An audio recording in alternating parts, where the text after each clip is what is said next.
नमस्कार, मेरा नाम है दिव्यांश और आप देख रहे हैं दी लल्लन टॉप का डेली इकोनॉमिक बुलेटिन खर्चा पानी। आज खर्चा पानी में बात करेंगे हमारी आपकी सबसे बड़ी ज़रूरत रोटी की और बताएंगे कि देश भर में गेहूं और आटे की बढ़ती कीमतों ने कैसे सरकार के भी कान खड़े कर दिए हैं। एक तरफ यूक्रेन रूस युद्ध के चलते दुनिया भर में गेहूं की डिमांड और कीमतें आसमान छू रही हैं, तो दूसरी तरफ इस साल देश में कम उपज और अंधाधुंध निर्यात से चंद दिनों में ही गेहूं और आटे के दाम 15 से 20% तक बढ़ गए। अब जब पानी नाक के ऊपर उठता दिख रहा है तो सरकार आनन फानन में क्या कदम उठा रही है जिससे आपका आटा थोड़ा सस्ता हो सकता है। साथ ही बताएंगे इस बार किसानों ने सरकारी मूल्य को ठेंगा दिखाते हुए निजी कंपनियों और निर्यातकों को गेहूं ज्यादा क्यों बेचा और अब उनका रुझान किधर होने वाला है। लेकिन सबसे पहले एक नजर डालते हैं आज की आर्थिक सुर्खियों पर। Brought to you by 5paisa.com. Investing made easy and rewarding. Download the app now. पहली सुर्खी शेयर बाजारों में जारी बिकवाली और भारी गिरावट को लेकर है। बॉम्बे स्टॉक एक्सचेंज का संवेदी सूचकांक सेंसेक्स आज शुरुआती कारोबार में ही 1000 पॉइंट से ज्यादा गिर गया और यह गिरावट बाजार बंद होने तक हावी रही। एक महीने के भीतर सेंसेक्स में 5000 पॉइंट से ज्यादा की गिरावट आ चुकी है। BSE 500 में शामिल 80% कंपनियां बेयर ग्रिप की जकड़ में आ चुकी हैं। इनमें से 40 कंपनियों की मार्केट वैल्यू आधे से भी ज्यादा गिर चुकी है। मार्केट में गिरावट उन निवेशकों के लिए भी चिंता का सबब हो सकती है जिन्होंने LIC के IPO में पैसा लगाया था और अगले हफ्ते ही जिसकी लिस्टिंग होने वाली है। बाजार के हालात ऐसे ही रहे तो माना जा रहा है कि 17 मई को LIC से भारी लिस्टिंग गेन की उम्मीद लगा बैठे निवेशकों को झटका लग सकता है। दूसरी सुर्खी अमेरिकी कार निर्माता फोर्ड के भारत छोड़ने को लेकर है। कंपनी ने अब यहां इलेक्ट्रिक वाहन बनाने की अपनी योजना भी छोड़ दी है। इससे पहले कंपनी ने अपनी इलेक्ट्रिक कारों की मैन्युफैक्चरिंग के लिए भारत को ग्लोबल हब बनाने का ऐलान किया था। फोर्ड इंडिया उन 20 अलग अलग कंपनियों में शामिल थी जिन्हें भारत सरकार की PLI यानी प्रोडक्शन लिंक्ड इंसेंटिव स्कीम के तहत चुना गया था, लेकिन अब वह अपना आवेदन भी वापस ले सकती है। फोर्ड ने पिछले साल ही घोषणा की थी कि वह भारत से अपना कारोबार समेटेगी, लेकिन बाद में इलेक्ट्रिक वाहनों को लेकर उसका मन बदलता दिखा था। गौरतलब है कि अमेरिकी EV मैन्युफैक्चरर टेस्ला के मालिक एलॉन मस्क भी भारत में अपनी कारें बनाने को लेकर अब तक राजी नहीं हुए हैं। हालांकि उनकी इच्छा यहाँ कारें बेचने की जरूर है। सरकार चाहती है कि विदेशी कंपनियां ये विनिर्माण भी करें ताकि रोजगार को भी बढ़ावा मिले। अब लौटते हैं आज के खास मुद्दे पर। पूरी दुनिया जिस बुनियादी चीज के लिए दिन रात एक किए रहती है वह है रोटी। इसकी हाल में बढ़ी कीमतें मिडिल क्लास को भी सताने लगी हैं। उन लोगों की बात तो छोड़ ही दीजिए जो किसी तरह 2 जून की रोटी का जुगाड़ कर पाते हैं। बहरहाल गेहूं महंगा हुआ तो पैकेज्ड आटे के दाम उससे भी ज्यादा चढ़ गए। जब आटे के दाम चढ़े तो होटल, रेस्तरां और ढाबे वालों ने भी रोटियों के दाम औने पौने हिसाब से बढ़ा दिए। साथ ही गेहूं से बनने वाली तमाम चीजें और बेकरी प्रोडक्ट्स महंगे होने वाले हैं। हैरान करने वाली बात यह भी है कि अलग अलग शहरों और राज्यों में इसके दाम भी अलग अलग रफ्तार से बढ़े हैं। फिलहाल औसतन 35 रुपए किलो पर बिक रहे आटे की कीमतें मुंबई और पोर्ट ब्लेयर जैसे शहरों में पैकेज्ड फॉर्म में 50 से 60 रुपए किलो तक जा पहुंची हैं।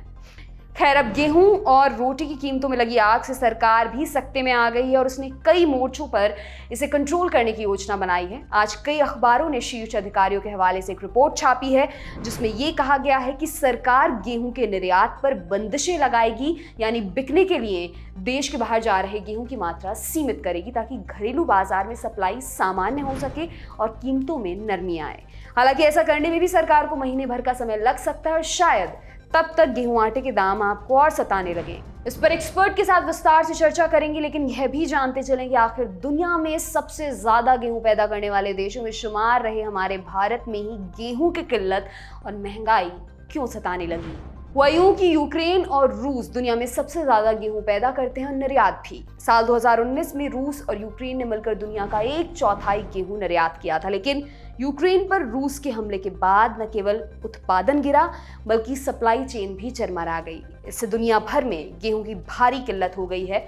ऐसे में भारत के गेहूं के लिए भी दुनिया भर से मांग आई और देश से गेहूं का बम्पर निर्यात होने लगा। सबसे ज्यादा गेहूं इंपोर्ट करने वाले इजिप्ट ने भारत से रिकॉर्ड गेहूं खरीदने का सौदा किया। केंद्रीय वाणिज्य मंत्री पीयूष गोयल ने 15 अप्रैल को एक ट्वीट कर यहां तक कह डाला कि दुनिया में बढ़ती मांग को देखते हुए वित्त वर्ष 2022-23 में गेहूं का निर्यात 100 लाख टन पार कर जाएगा। आपको बताते चलें कि इसके पिछले साल भारत ने 70 लाख टन गेहूं का निर्यात किया था। भारी डिमांड के चलते ग्लोबल मार्केट में गेहूं की कीमतें फिलहाल 40 रुपए प्रति किलो से भी ऊपर चल रही हैं, जबकि देश में न्यूनतम समर्थन मूल्य 20 रुपए किलो के आसपास है।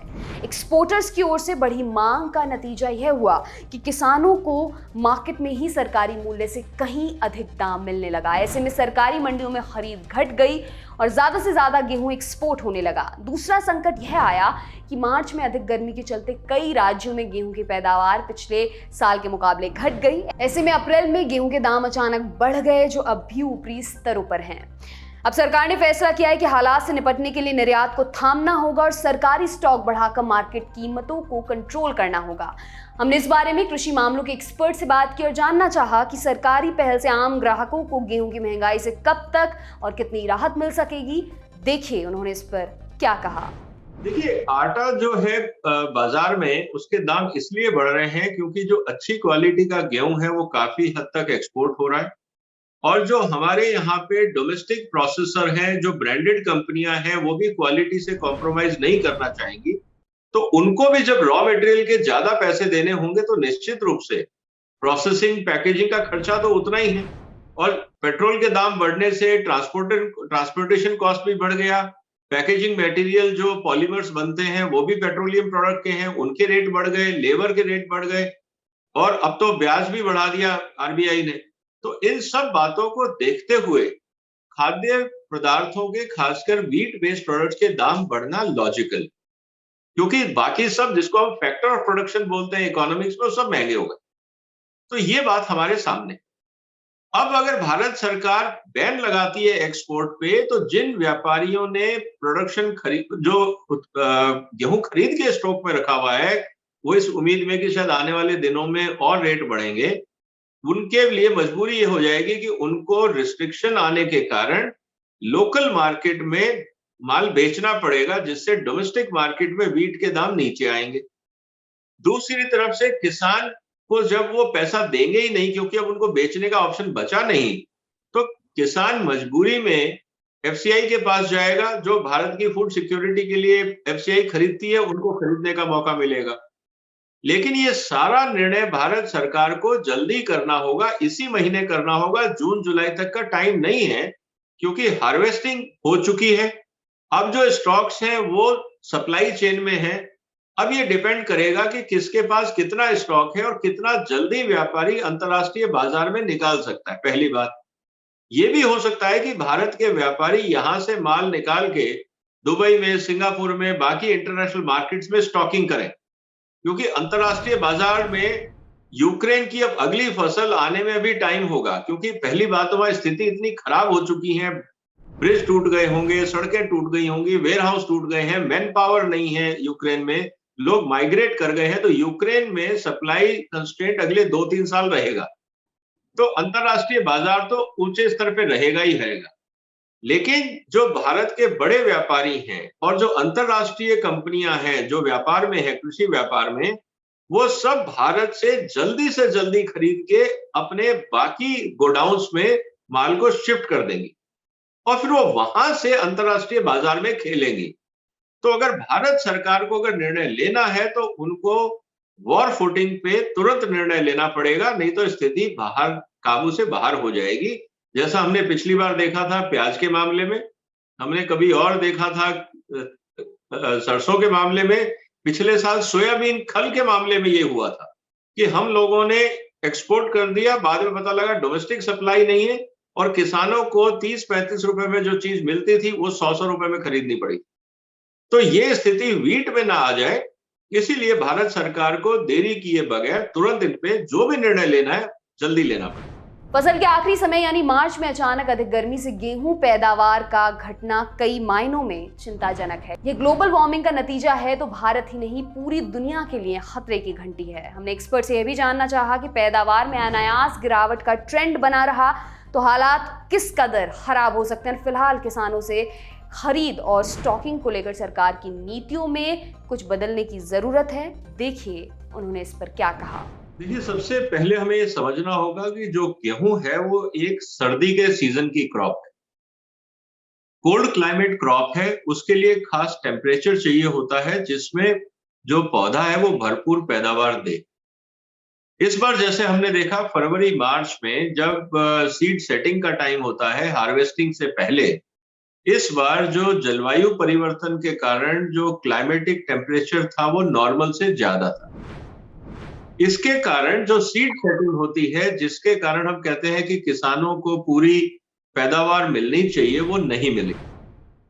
और इसीलिए आपने देखा होगा 2 स्तर पे समस्याएं आई। एक तो क्वालिटी ऑफ व्हीट, जो हम कहते हैं कि श्रिंक ग्रेन या जो क्वालिटी होनी चाहिए उससे ज्यादा श्रिंक ग्रेन मिला क्योंकि उसको टेम्परेचर नहीं मिला प्रॉपर मैच्योरिटी के। दूसरी जो सबसे बड़ी चुनौती आई कि जब टेम्परेचर बढ़ गया तो जो यील्ड आनी चाहिए थी, एक तरफ क्वालिटी का नुकसान हुआ, दूसरी तरफ यील्ड का नुकसान हुआ। तो ये 2 समस्याएं जलवायु परिवर्तन के कारण आज हमारे सामने खासकर व्हीट प्रोडक्शन क्षेत्र में आ रही। इस बात को हमें ध्यान रखना होगा। बदलते हुए जो आपको बाजार में परिवर्तन दिखेगा उस पे इसका सीधा असर दिखेगा। अब रही बात कि साहब गेहूं के दाम बढ़ रहे हैं क्योंकि अंतरराष्ट्रीय बाजार में इस समय करीब 40 रुपए के आसपास गेहूं बिक रहा है। हमारे यहाँ पे एमएसपी करीब 20 रुपए 15 पैसे, मतलब 2015 रुपए क्विंटल के हिसाब से हमारा एमएसपी है। और जब किसान को प्राइवेट सेक्टर ज्यादा पैसे देता है क्योंकि उनको एक्सपोर्ट करने की आजादी है आज, तो वो 21, 22, 23 जो भी उनको रेट मिलेगा जो किसान को, वो उसको देगा, ना कि एफसीआई को देगा। और जो किसान हमारे साथी कहते थे हमें एमएसपी नहीं मिलता है, इस बार एमएसपी के ऊपर मिल रहा है। इसीलिए वो एफसीआई को ना देके प्राइवेट सेक्टर को दे रहा है। और ये इसलिए हो रहा है क्योंकि प्राइवेट सेक्टर आज अंतरराष्ट्रीय बाजार में एक्सपोर्ट कर रहा है, क्योंकि यूक्रेन और रशिया जो करीब 30 से 40% वर्ल्ड मार्केट में सप्लाई देते थे, आज वहां पे डिसरप्शन है, सप्लाई चेन प्रॉब्लम्स। इसलिए भारत के पास एफसीआई में सरप्लस व्हीट था, जिसको हम पीडीएस के माध्यम से कोरोना कॉल में जो हम अनाज की हम बात कर रहे थे, क्योंकि हमारे पास सरप्लस था, हम उसको दे पा रहे थे। लेकिन बदलती हुई परिस्थितियों में हमें ये देखना पड़ेगा कि जो अभी हम एक्सपोर्ट कर रहे हैं एक तरफ, दूसरी तरफ सप्लाई साइड में प्रॉब्लम आई है। जैसा मैंने पहले कहा, अब भारत सरकार को 140 करोड़ की आबादी की खाद्य सुरक्षा का भी ध्यान रखना होगा। आज हम एक्सपोर्ट कर दें और बाद में कल को हमें खरीदना पड़ जाए तो बाजार में रेट यही 100 रुपए किलो मिलेगा गेहूं का, जैसे आज तेल के दामों का हो रहा है, बाकी चीजों का हो रहा है, पेट्रोल का हो रहा है। तो बहुत सेंसिबल अप्रोच ये होगी कि हमें अपने यहाँ पे कम से कम बफर बना के रखना चाहिए, क्योंकि अब ये कहना चुनौतीपूर्ण हो गया है कि हर साल अच्छी पैदावार होगी, क्योंकि क्लाइमेट चेंज का असर आने वाले दिनों में और खतरनाक रूप लेगा। और उस समय व्हीट की जब तक कोई नई वैरायटी नहीं आती है जो हाई टेम्परेचर पे पहले जितनी या उससे ज्यादा यील्ड दे सके, एग्जिस्टिंग जो बीज हैं वो कारगर नहीं होंगे। ये बातें हमें ध्यान में रख के आने वाले दिनों के लिए पॉलिसी बनानी। तो ये था आज का खर्चा पानी। आपको हमारा ये एपिसोड कैसा लगा हमें ज़रूर बताएं कमेंट बॉक्स में। अगले एपिसोड तक अपना खूब ख्याल भी रखें। बहुत शुक्रिया।